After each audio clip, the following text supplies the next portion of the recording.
We'll leave it up to LeBoomington, our absolute goated editor, to pick where he wants to pick this up. Huge shout out to our sponsor, Playa3ull Games. They are inspired by gamers and funded by their community. They have a epic game on the Epic Games Store, a third-person shooter called Nexus. Hop on in there and check that out. They're also currently selling nodes, so if you're interested, check that out at their website, playable.games. That is a 3 instead of a B on Playable. Now strap in for the rest of this episode of Interlinked. Fresh out of Token 2049, would love to first get like a little bit of a feel for what was that event like? Was there any sort of like big takeaways? Did you guys find it valuable? Yeah, so what we found valuable were the side events for the most part. And there's 5 million side events you have to divide and conquer because they all overlap over each other. And there's side events during the Token 2049 main events. The main event, like we went to it, we had tickets, it was packed. Like you couldn't walk the first day. There were so many people, and everyone was inside because it was hot outside. Like so hot. But walking through, we met a bunch of the vendors. We met a bunch of our listing managers for listing exchanges that we met with to get onto their exchanges, like at Maxi. Um, but really, I think there's so many people at the main event that you can't really make a whole lot of connections. You got to get their information and then try to catch up with them later. And the real alpha is all in the side events and all the people there because a lot of those side events are less people, a little quieter. Some of the side events are more people, not quieter. So you got to pick and choose where you want to network and where you want to have a good time.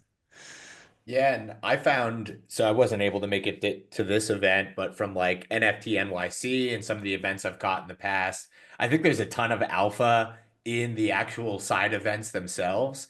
Because I think one thing that never gets talked about in AMAs or podcasts, which is probably one of the most important things that differentiates projects, is treasury management. And since that never gets discussed, it's one of those opportunities to see, okay, like how are they deploying marketing dollars? Because I'll be quite frank, I've walked into parties before where it was like all you can drink, all you can eat, over the top, huge venue, big DJ. And I walked in, had fun for like 4 or 5 hours, and then walked out. And I was like, I don't even know what project that was. And so I don't know if you're seeing a great ROI on events like that. And then to contrast it, I went to the Toads event and it was like, maybe 100 dedicated community members all in this like gaming arcade playing like ping pong, which probably cost them like 75K as opposed to 750K or a million. So I think that is like an interesting little like alpha note that you can get from those IRL events that you can't really get online. No, definitely 100%. Some of them were just huge parties in clubs with like flames and dancers and like dragons and whatever else you could think of. And you couldn't hear, you couldn't talk to people, you couldn't get an understanding for them for what they did, what they were doing, what they were there for. It was super fun. You got to mix some of those in, right? For sure. A little business and pleasure mixed together, so it evens it all out. But the smaller events where they have a short presentation, all of their community members or their higher level people walking around chatting, you can get a sense of what the project is. And we went to a few of those and made some huge connections and honestly made some good friends as well. So Yeah, that's the fun part. I mean, especially being in crypto, it can be rather isolating. Most people are working either like solo out of an office or are you in Austin with the team? I am in Austin, yeah. And then Nice. Jermaine, the CEO's in Houston. Got So it. we are isolated as well, but we still talk to each other all the time. Yeah. But Well, it's nice to get all together, be able to like, the stuff that happens at meals, be able to like the camaraderie. And then I find like it makes so many opportunities for like future collaboration. So it's good fun to be able to get everybody IRL for every once in a while. yeah, and then you get to meet them IRL and see that they're not actually tiny people. We met one of our team members, he's like 6'7", like from our market making team. I'm like, how are you? Monster. I didn't know you were this big. Yeah, So you're you going to can be able to just test robots on him, make sure that they can subdue a giant. that's right. Yeah, like you just I guess you just have your one, perception from the camera and like I'm not a small person. Um, but people think I'm small and like Jermaine's not a small person either. I think it's just camera angle and you sit at a desk all the time or sitting down with just all you see is a head. You just Yeah, assume. for sure. I Yeah. definitely got the impression Jermaine is not small based on his fighting background. We were talking some lifting, talking some push-ups, pull-up bar accessibility from the office. So I've got I practice martial arts as well. So we had a fun time sort of going down that road. And it's cool to see, there's definitely a martial arts subculture inside of the crypto space. So always cool to talk with some of those founders. Yeah, yeah, that's awesome. And we're slowly finding that out. Jermaine fought, I trained, have trained, still train. And it's always a nice little like bonding moment, like, oh, I know what you've been through. And like, Yeah. how do we move on to like a project that we can work together on? And what sort of disciplines do you train, still train? Uh, Mixed martial arts and Muay Thai. Nice. Yeah. Yeah, the gym I train at, I mostly practice on the jujitsu side, but it's a jujitsu Muay Thai school, so gets a good mix of those two. Yeah, yeah. I did jujitsu for a couple years and then um it's hard to get back into any of it when you fall off. You're like, now I'm starting from scratch. So So humbling. just hand me the white belt again. I'll just start over. Pretend like I have nothing in this. Like I have zero background. Like just get beat up by a 12-year-old. It's fine. Yeah, especially the kids like who like started picking it up when it's like when they were 4 and then they're starting to graduate the kids program, start coming to the adult classes. I'm like, oh man, like you Yeah, have it makes you. flexibility that I couldn't even imagine. Yeah, you're like, I don't even at that age, I don't think I was that flexible. I think they're just built different now. I think that's what it is. Yeah, I spent too much time as a kid playing t-ball. I'm not really applying a lot of these skills today. But circling back to 2049, did you get any sort of like feel for like the big trends that you think will end up like sort of like dominating this next cycle, especially now that we've got some bullishness? What were sort of the big set or the big trends going on at Token 2049? A lot of the like booths and sponsors that are there were newer exchanges, like, tier three, tier two, trying to break into the market and grow. And I think trends, I think people are looking for functionality and utility because every person I had a conversation with was like, well, why come into Web3? What is your utility? Like, why would you need a token for this project for robotics and AI? Explain it to me. And they were long conversations. Like, here's why we're using, Web3. We wanted to break it into an international market. And Web3 is the easiest, fastest possible way to do that with a large international community. You have access to the entire globe. Payments are seamless across any borders. Smart contracts to pay out robot operators, smart contracts for our clients to post them so everybody knows they're getting paid and the work is getting done. And then payments are seamless and immediate. You don't have to wait for anything to time frame to get paid, right? Finish the job, get paid. So a lot of those conversations, I think people are looking for more token utility, and they really dug deep into it and challenged token utility when we would talk to them and speak about our project. I think that was the biggest takeaway. So hopefully, not to speak ill of meme coins and hype, but hopefully we start moving towards more utility and like blockchain use cases. Yeah, I tend to think just my impression from like online in a lot of these conversations is it seems like AI and AI adjacent projects and sort of real world assets seem to be the most dominant sort of like utility trends. Um, and then it makes sense that people were hammering so much on the utility side, especially with like AI tokens, because at the previous end of the cycle, we did have like sort of most of the AI tokens were like meme adjacent. It was like, oh, I've got this agent like spun up, and then next thing you know, it's a $200 million market cap, and it's sort of just like ChatGPT super light. So it makes sense that people I mean, it happened in gaming as well. Like the first sort of cycle in gaming, it was if you could throw together a trailer and a pitch deck, people were just throwing money at you. And then, you look a year or two out as that narrative, as that industry sort of matures, people are like, okay, yeah, but what's the actual game here? What's the actual like use case? When are we going to get the game? When Yeah, can I play exactly. through it? Yeah. Yeah, no. Which is partly why we wanted to lead when we came into the space with a product first. So we led with our AI subscription, like AI tools, chatbot site first, as a complete package, just to show that we have a working product and that the token is complementary to that product, right? And then back to token, just real quick, we took our robots. So we had robots like at every side event we were at, we were wandering around with them, causing a ruckus, getting kicked out of hotels. So it Oh, was, no way. yeah, it was most of the hotels were super cool and they're like, let us walk around because everybody was taking pictures and like tagging the hotel in the pictures. But there was one hotel that like was not having it and head of security kicked us out. Damn. Um, and then like when we went to the B&B chain event, I was there first and I walked in and the head of security just like walked over but stayed, 10, 20 feet away from me and then like made a phone call and then the manager of the hotel of that Marriott came over and was like, "Hey, security didn't know what to do with you."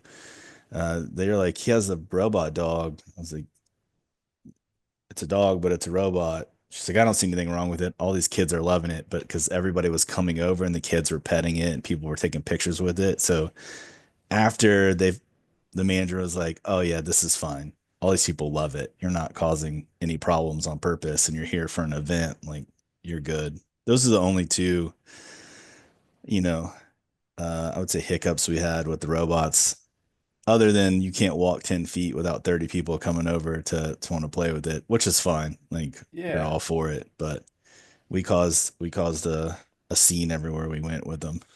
Well, I think that's like a little like tunnel into the future is as robots become more and more common, we're probably going to run into a similar dynamic with like dogs where we're going to have like, hey, no robots unless it's a service robot. Service robot, yeah. You got to have like a sash on the robot, like, have some like paperwork so you're not just bringing in like bodyguard robot into restaurants and stuff.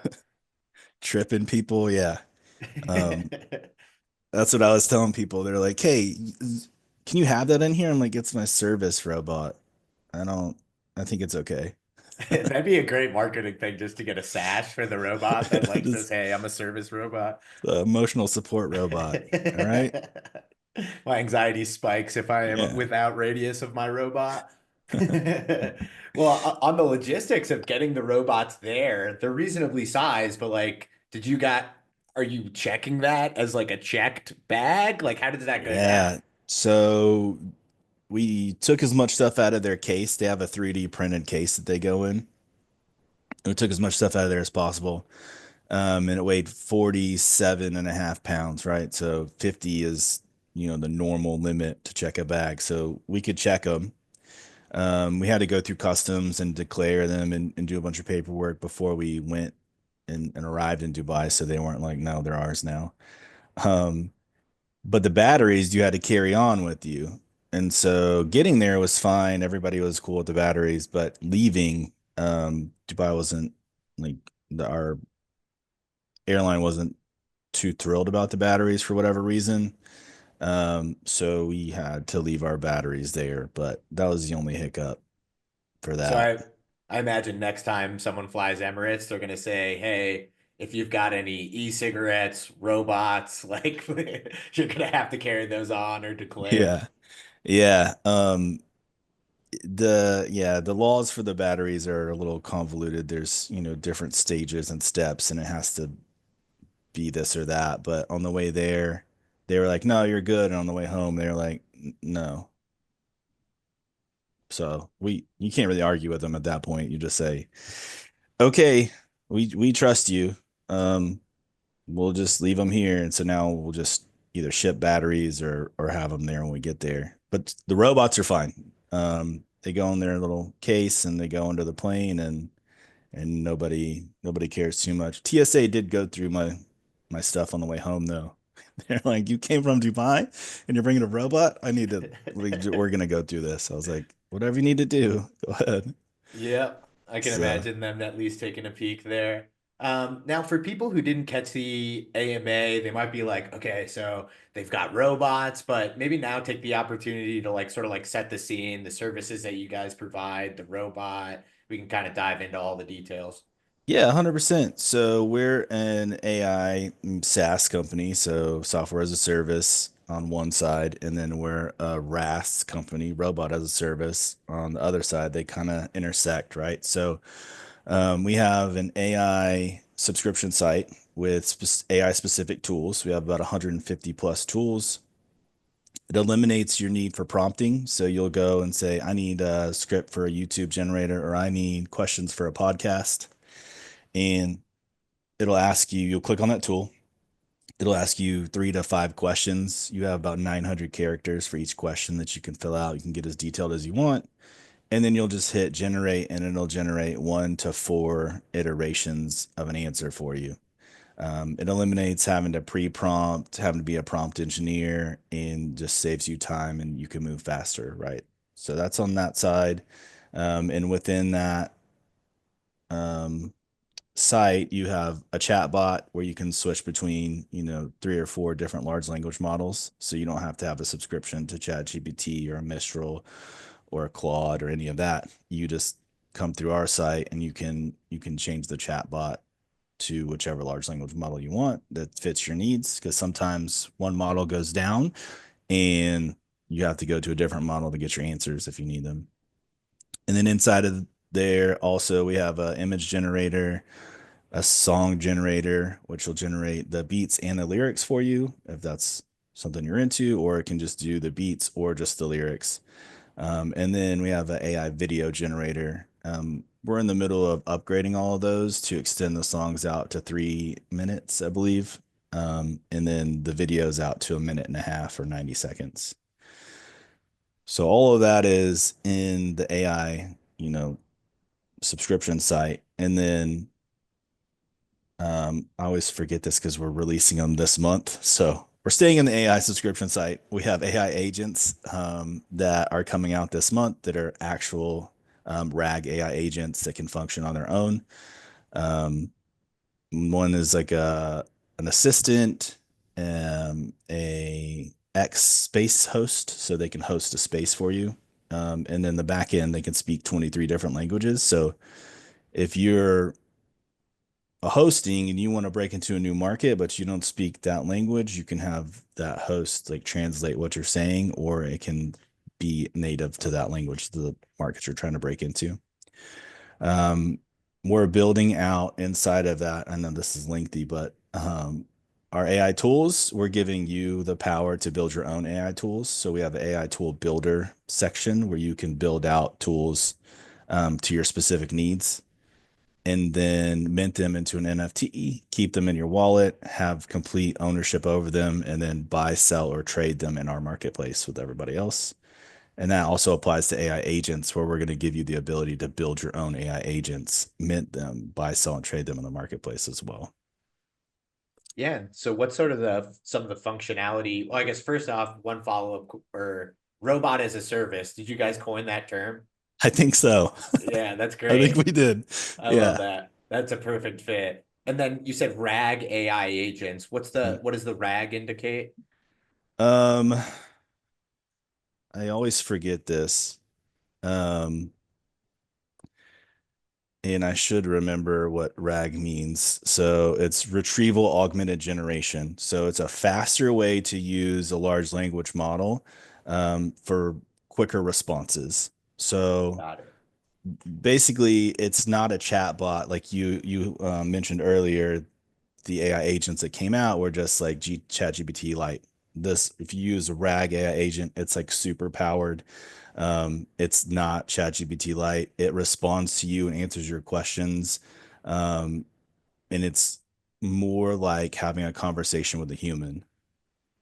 So it can actually, I don't want to use the word think, but logically reason to answer your questions using a different type of retrieval from the large language model that it's using.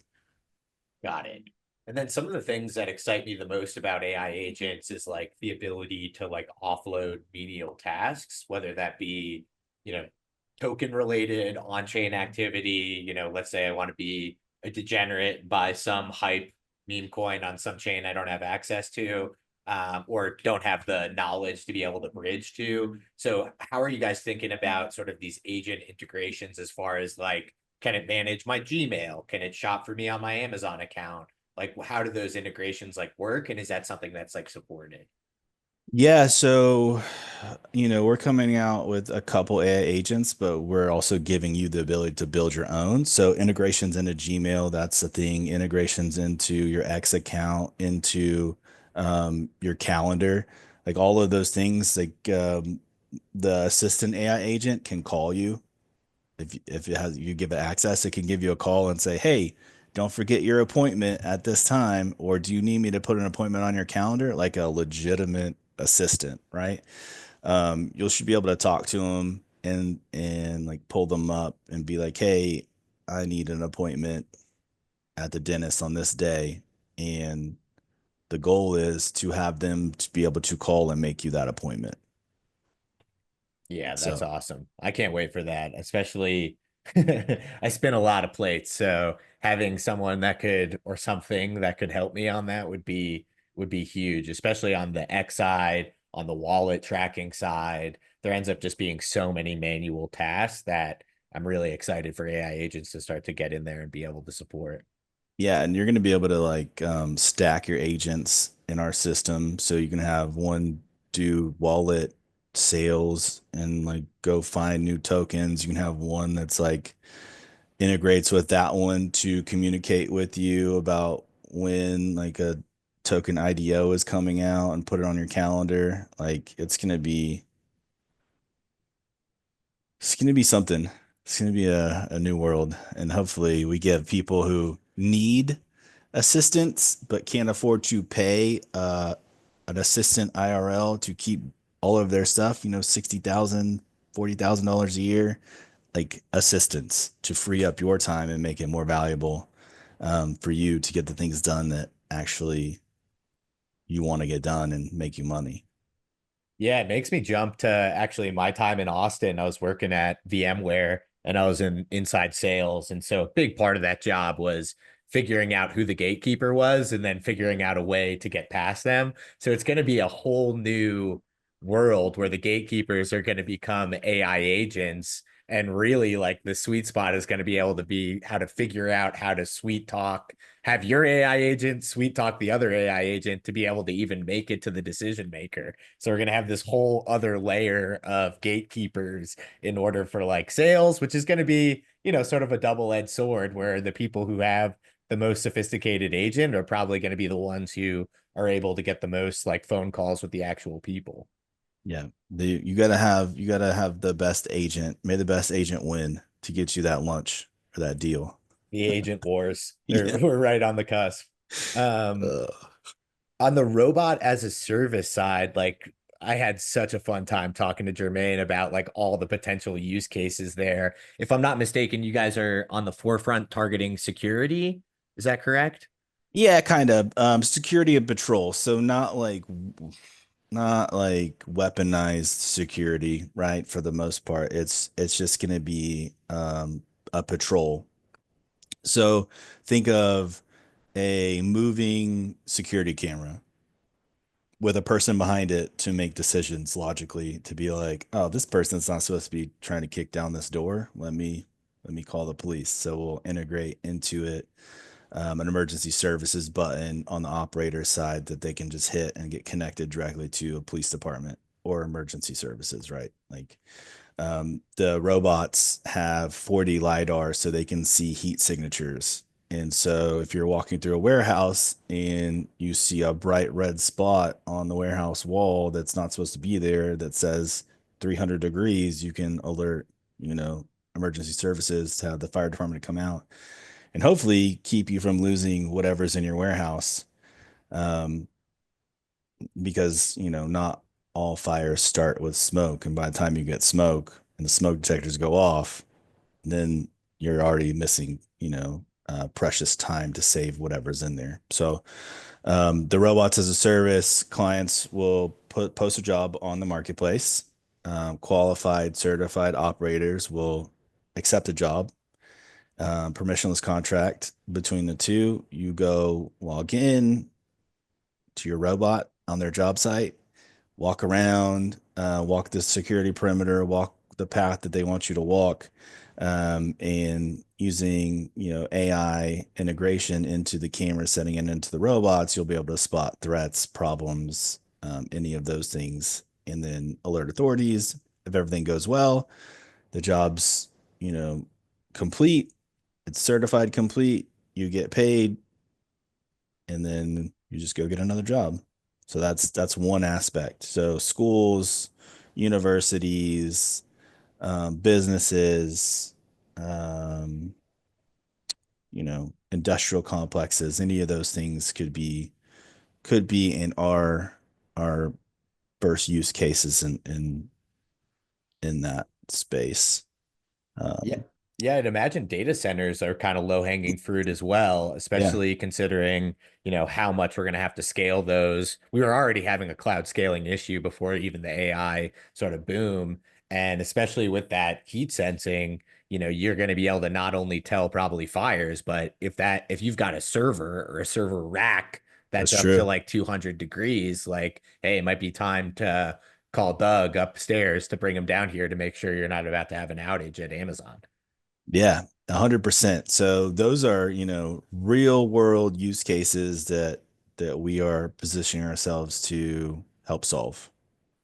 Um, and anywhere that you would want a person to monitor, but you would like a robot to do it because they have AI and a little more functionality in seeing, thermal dynamics, like heat signatures, problems, analysis of the server racks. Like you can put anything you want in inside of the AI to help whoever it is that's doing the job do the job. And then it takes the loss of life out of it because, if they're running a robot in there and then there's a fire and then the door locks and they can't get out or is blocked because of whatever other reason and you had an actual security guard in there, that would be terrible. But if it's just a robot, then it's, not only did you identify the problem and report it faster than a human could because of all of the integrations of AI, but also you potentially saved a loss of life because there wasn't a security guard in there, right? So, um, that's a big thing is, using robots where there could be potential for, human harm or loss of life. Search and rescue. You could send the robot into a cave that like a human would have to squeeze through, right? If you get Oh, the, nightmare fuel. yeah, oh my God. Every time I see like people go caving, I'm like, no, no. They're like, we're just gonna squeeze. I gotta hold my breath to squeeze through this. I'm like, no, we don't. We don't have to do that. You go the other way. You don't. You don't. I'm so Um, out on that. Like ugh, zero pass. interest. Zero interest. Yeah. So, and and that segues into, some more fun things like exploration of caves, exploration of mountains, of anything. They're smaller than humans. They have wheels, so they don't necessarily have to walk. They can roll. And you can go dig around and go see if you can find something cool, find some buried treasure. Yeah. And I mean, unfortunately, from a lot of these conflicts that we've got going on, there's going to be a huge, on the back end of these, there's going to be huge anti-mining or anti-mine procedures that are going to be very robot dominated. I mean, I swear on the AMA, I think we spent 90% of the time talking about all of these potential use cases because I love this sort of stuff and everything from, I think we were talking everything from like entertainment value where people could rent the robots just to like, how they have those like rage rooms that have become Yeah. popular. Like it'd just be sick to be like, hey, we've got this space. You can fuck up computers and like, all these different things or TVs with these robots or whatever it is. Like there's so many fun potential opportunities or just people will Yeah. be interested in exploring. Like there's that huge trend on Google Maps where people would just go and explore different things. Now you'll be able to explore sort of in a first person view. Yeah, and so that takes us to the robot arcade, right? Which you're talking about. So we're building a robot arcade in our facility where you can log on to our site, pay X amount of dollars or venture tokens to run a robot for X amount of time, 10, 20 minutes, right? So in there, there's going to be obstacle course with a leaderboard, scavenger hunt with a leaderboard. Top three people get prizes at the end of the month or whatever the time period is. So you can go run your robots and try to beat other people operating robots through an obstacle course, or the um, scavenger hunt where you scan QR codes. And then also, we're kicking it around. There's gonna be a spot where you can go just tear some stuff up with a flamethrower in your robot. Yes. Um, and then traditional games we're gonna try, which like capture the flag with the teams like 4-on-4 robots, or a one of the ideas we had that we're coming up with is a duo. So you are in the quadruped, and then your buddy, who's your teammate, is in a drone. Yes. Um, Surface and so air collaboration. yeah, so it'll be a little bit before we start getting all this programmed in there, but they're all on the table, and we're working hard to get it to that point. So Now a word from our sponsors. What's up, crypto gamers? Shout out to our sponsor, Myria. Myria is revolutionizing Ethereum based gaming with its powerful L2 scaling solution. Think zero gas fees, instant transactions, free NFT minting, and more. Myria offers a suite of tools that are tailor built for game development, including game specific SDKs, a specced out marketplace, Web3 spiked leaderboards, new AI super tools, and more. All this fueled by a fleet of player run nodes that are a breeze to operate and pump out daily rewards for supporting the ecosystem. Plus, check out Meta Rush, the Battle Royale obstacle runner by Myria Studios, dropping very, very soon. And now back to your regularly scheduled program. robot arcade. I mean, there's no other way to say it. Plus, you'll be able to stream from directly from inside our interface, so you could stream to your YouTube, Twitch, Kick, whatever you want to stream to monetize your time playing all the robots. Yeah, I'm very bullish on that category of Twitch. And I would say it'd be cool, especially if you're going to have these sort of like competitions.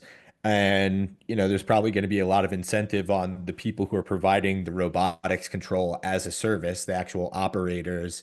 I know on like Uber and LinkedIn, like accolades and badges have become very popular. So like, let's say I, had the choice between a few operators, like it might mean a lot to me that like, hey, this person has won, the obstacle course X amount of times. Like I'm probably going to pick this guy over like Joe Schmo.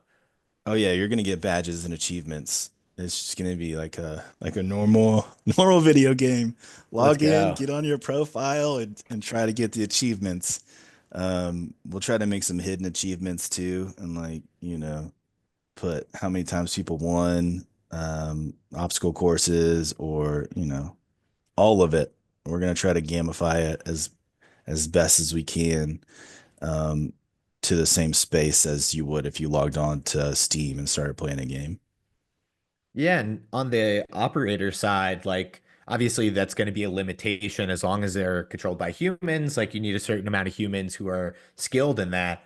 I imagine there's a large pool of people from the most recent war on terrorism, from ordnance like disposal units who have been using robots. Like you got to imagine there's a lot of people who have that skill set who have then transitioned to the civilian, to just being a civilian. And that's going to be like a really nice recruiting pool for you guys. And obviously, everybody wants to support like the vets who are coming back and don't have like a way to acclimate back into like a regular workforce. And I think this is going to be a really cool opportunity for them. Yeah, I mean, I agree with you, and we would love to support that in any way that we can. So, we're trying to make our controls, their controls are like this big, giant, like 2 feet long with a million buttons because the robot has to do 15 different things. Um, and we're trying to make our interface just you can use a regular PlayStation, Xbox controller, or your keyboard. With a quadruped, it's a little easier because their view is literally first person view, and they don't have, hands and fingers to for you to move, arms to move. So you just walk them forward, and it's almost synonymous with playing a first person view game. So we'll there is going to be, you can put an arm on the top of them so they can grab things. So we'll have to figure out, that. But um, it should be, the UI should be almost just like a first person game. So, Yeah, so that's an even bigger recruiting pool because I mean, how many people play Call of Duty or hmm play, insert video game here? You've got, millions of people, if not hundreds of millions of people who are already very comfortable using a controller. Yeah, it should be great. I think there's 100 million on Call of Duty Mobile. So like that's a lot of people. So That's a lot of people. if you want to come make money, running robots, we got you. And what do you think, like timeline wise, like what's the like series of events? Like how far are these things out? We're working on our software right now since we have the robots. But realistically, looking at a larger adoption with more clients 2026. So, And what do you think will the first use cases will be factory monitoring, like warehouse monitoring, like places with cement floors for ease? Like what are you guys thinking there as far as like first couple use cases you'll target? our hope is we can get them into, some schools to help monitor because if you have a kid and you send them to school, like as much safety as you can put in there, like you're all for it for the most part. And so that plus we have a couple warehouses companies that they would want them to patrol their warehouse spaces Yeah, I'm and excited to see construction these hit the sites. streets. Yeah, Sorry. construction Yeah. sites, that's going to be a big one too. I mean, God knows how many people have had the copper ripped out of construction sites, and they tend to be, relatively soft targets, which is why they've been hit so often. Yeah, 100%. Like when nobody's working, nobody's there, right? If it's a brand new neighborhood being built and nobody lives there, it just makes it pretty easy to go in and just start pulling stuff out of walls. So, um, we also, with chatting with people at Token 2049, they're like, "Oh, what do you think about having this as a service animal?" So, if you think about it, it could work, and it's something we're working on and talking about internally. Is it you can give it a voice, it can speak to you, you can speak to it. Like if you're standing at a crosswalk, it could tell you, "Hey, we're not crossing right now because the light's green and cars are passing." So you can have a conversation with it. Um, Not that you can't have a conversation with your companion animal, but this one can speak back to you in English or whatever language you speak. So we're seeing how that could supplement in that arena as well. Yeah, I'd say definitely targeting. I mean, the United States has a problem with this. Some places in Asia, like Japan, have even a higher problem, which is our working age population is growing at a much slower rate than the retirement age population. Especially, this is less of a problem in Japan, more of a problem in the United States. Our old people usually aren't in such good shape and are dealing with, everything from Parkinson's, Alzheimer's, debilitation. So, having some sort of like support robot. I know, for instance, like I have a Nana who has Parkinson's, and a lot of her care ends up being on my grandfather. So even just having that extra support for like nap time, making sure she doesn't get up like when he's not there to go and like go to the bathroom and fall or something like that. I think especially we're literally not going to have enough younger people to watch the older Yeah. ones, even if everyone wanted to do that, which certainly that is a demanding and unforgiving often job. So I think that could be, potentially a cool place that robots could really make a big difference in people's quality of life. Yeah, I'm hoping so. It was a solid idea just thrown out by someone we were chatting with, and I was like, actually, we could probably do this. Like, we could probably make a difference in that arena. At this time, it probably wouldn't, completely replace an actual companion or service animal, but it would definitely help. Give them leverage, Yeah. especially at an assisted living facility where you've got a limited amount of nurses on staff to at least be able to have some more eyes on the ground to be able to make sure that, people aren't falling, people aren't having issues. Obviously, the robots are extremely stable, especially if it's a Mhm. quad platform. So everything from assisting people, like sort of like walking down the halls, could be really, really an interesting futuristic space. Yeah, I mean, they can even deliver medications. I mean, you know, it would be a sight to see if you had four or five of them running around an assisted living Right? place, but it would be cool. And so we're really just open to solving, any and every problem we possibly can using the robots and software and AI. Everybody that brings us even any ridiculous ideas, we're like, yeah, we could, we could do that. And so, step one is getting into the marketplace, getting clients, getting operators, getting the security and patrol going. And then step two is, whatever we can get, after that. And then, um, continuing to move forward through the progression of building AI and robotics and putting it in the hands of consumers. Yeah, I mean the opportunities are limitless. Like my brain just keeps jumping to other ones. I know high net worth individuals have become like extremely highly targeted relative to how they have been in the immediate past. So take the Northeast, for instance. I actually account this to like modern day Viking raiding because I think the Vikings came to a very similar conclusion as people today. They're like, hey, there's a bunch of rich people over there that don't have a lot of security, and in the case of Connecticut, don't believe in firearms. So we can just go in there and take their shit. And that's been happening more and more common. I know just in my parents' neighborhoods, they've had neighbors who have had cars stolen, breaking in, taking jewelry. And a lot of these, high net worth individuals just take off for sometimes months at a time. So you could Mhm. imagine, some Mr. Smith who wants to leave his home in, say Greenwich and is going to the Hamptons. Hey, you might hire one of these robots to make sure that, hey, we've got eyes on, and maybe they'd be more comfortable with a robot patrolling the house than they would be to, hire a private security person to be in there. And obviously that it adds vulnerabilities. Yeah, or a house sitter, right?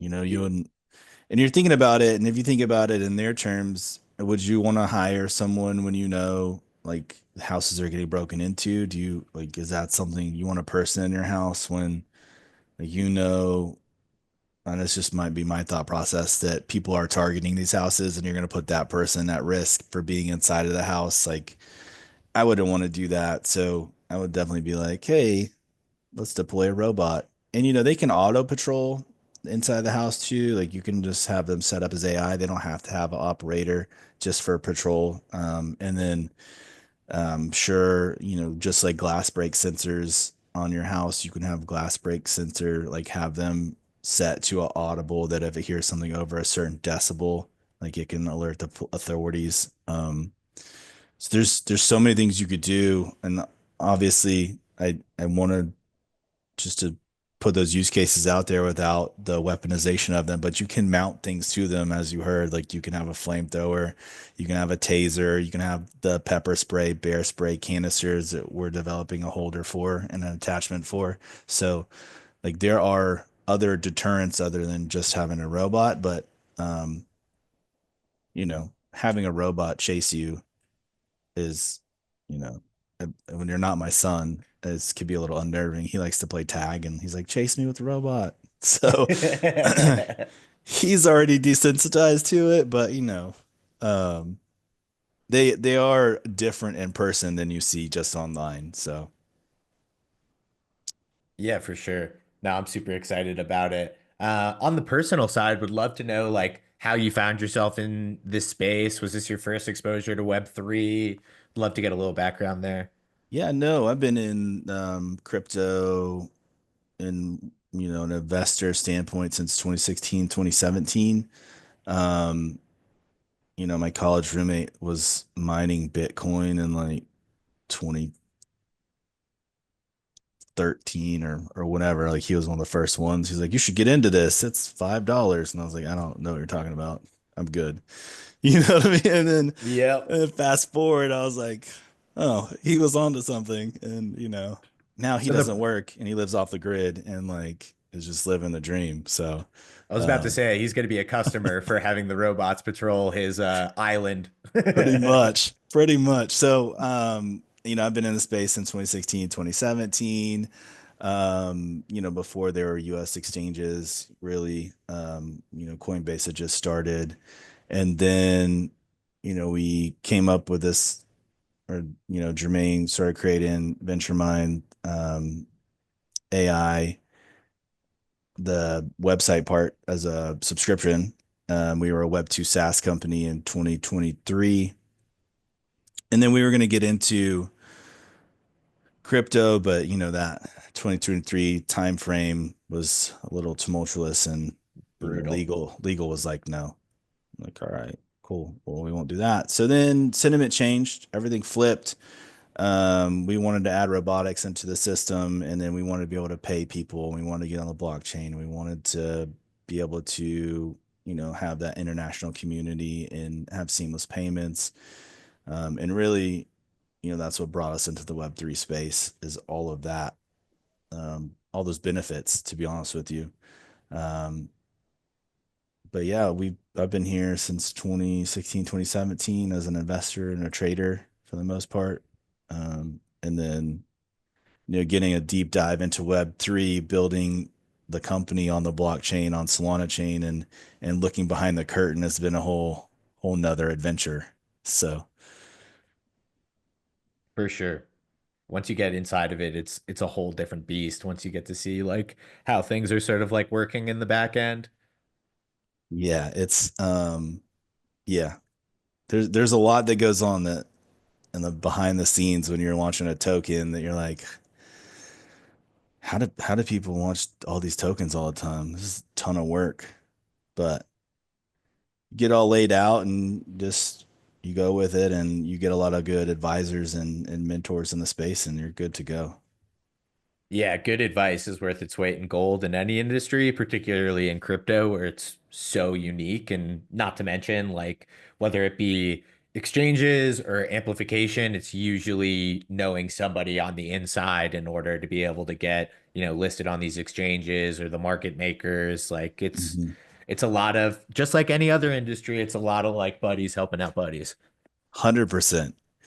100%. You got to know somebody to get where you need to go. No So, doubt. Now on the trading side, it like obviously startup life is full tilt and doesn't leave a lot of extra time on the table. But is there anything outside of like sort of the robotics and AI space inside of crypto that excites you as far as like trends or things that you're like kind of bullish on? um, that's a good question. I've been buried for 2 years, in the launch of this. So, um, NFTs with utility, I think is going to be exciting, right? Um, I like to think of it as it's an instant patent on whatever you just did. So, any NFT that can provide a utility, I think is going to be something that moves in the future here. So you can, like I said, like you can build a AI tool on our site, mint it as NFT, and then you own that intellectual property. Like it's yours, but it actually has utility use in that it's a tool that can be used on the site, right? I think the more we can find utility in those things, the more power the people have. Um, so, you know, since AI and coding and all these other projects that are going to come out, being able to use them and mint them and then have a utility and a use case and own it and be able to sell it if you want to sell it without um, a ton of oversight and paying taxes to lots of people or paying any fees is going to be huge. And that Yeah, goes to like, the Web3 domains as well. like the like .eth and like those sort of, Yeah, yeah, yeah, yeah. Because those are especially owned as like as not NFTs, but they're owned in your wallet.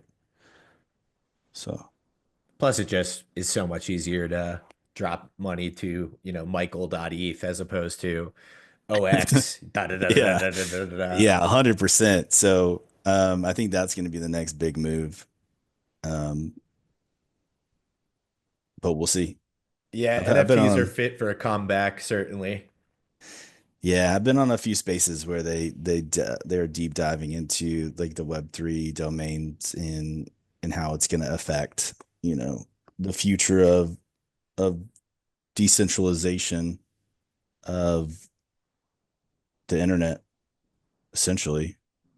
Because it allows you to own your domain. Like it's outside of the reach of any centralized domain like owner, like the Googles, the GoDaddies, those you can't they won't be able to shut it down because if you own it through like Google domains and you do something you're not supposed to, they can shut the domain down, take it away from you. But in the Web3 space, you have the ownership of it and they won't be able to do that. So Yeah, we were talking about that actually on the last episode, and something that jumped out to me. I'm a big like sort of like history guy, so always looking for sort of those repeating trends and forces.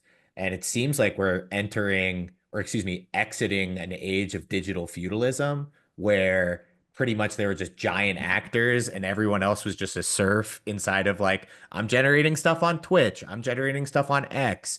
Obviously, before, Elon bought X, we got to see that, hey, you could build up a huge following, you could have all your work on X, and then it can just be taken away if either rightfully or wrongfully they feel like you're saying the wrong thing.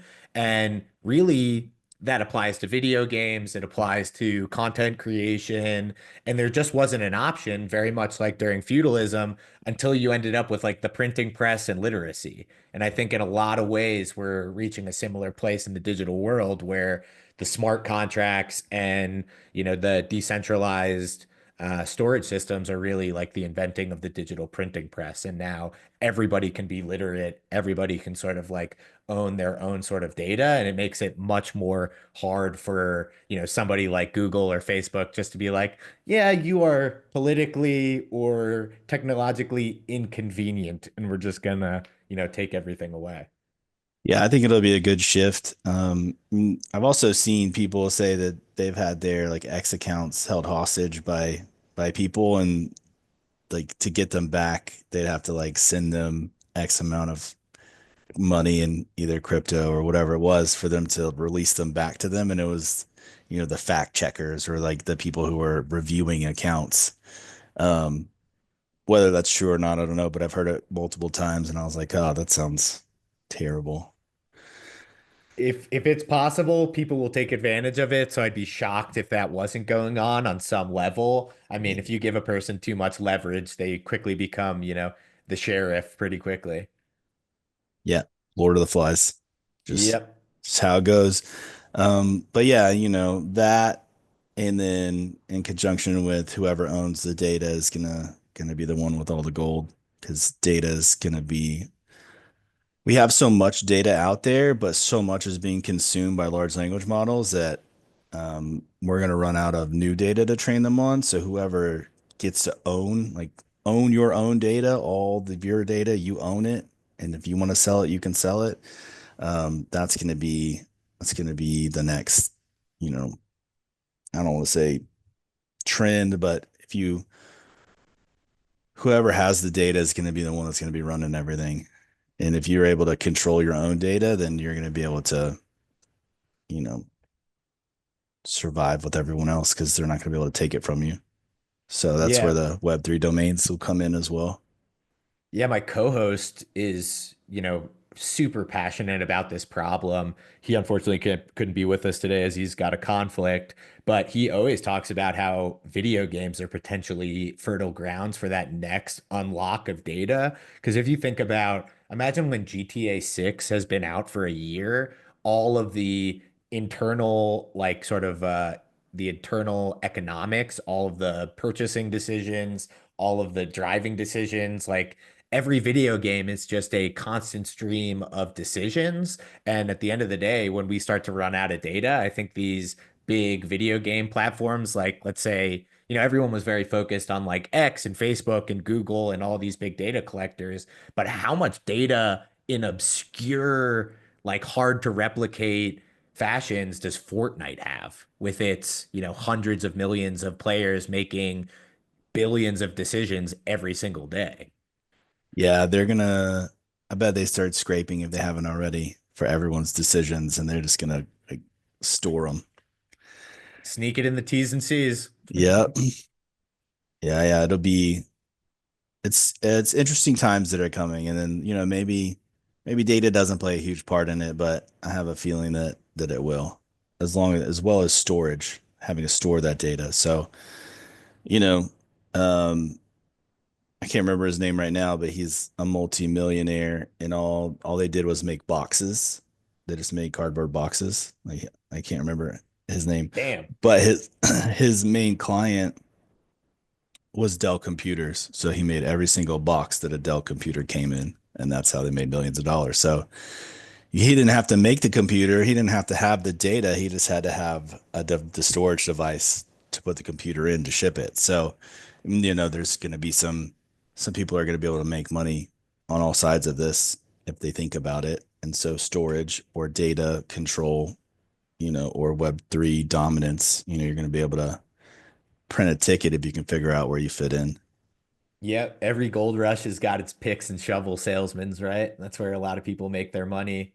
But we're coming up on the top of the hour here, so want to be respectful of your time. Any sort of like closing thoughts or anything we didn't touch upon on VentureMind that you want to share with the audience before we wrap? I think we touched on all of it really, but I'm looking forward to our AI agents coming out. Keep an eye out for those. I'm sure they're gonna wreak some havoc on X and have a good time, and you'll be able to see the difference between the AI agents that are out there versus the AI agents that we're putting out. And then, stay tuned for robots. We're taking them everywhere, and we're getting down to the software coding for them, and we'd love to have people jump on the site and start beta testing them when it's ready. Yeah, and please keep me in the loop because it'd be fun to have another podcast where halfway through we get to, fuck around with the robots a little bit, maybe do a little competition, show them from the first person view for all of our listeners on YouTube. That'd be really fun. Yeah, I'd love that. That'd be amazing. Hell yeah, Michael. Well, I really appreciate your time. Thanks for tuning in with us. Super stoked about what you guys are building and looking forward to being able to play with these robots myself. Yeah, I appreciate it. Thanks for having me on. Look forward to the next one. Yeah, absolutely. And thank you to the audience for joining us. This has been Neo Tokyo's official podcast, Interlinked, and we'll be back with another episode next week. Take care.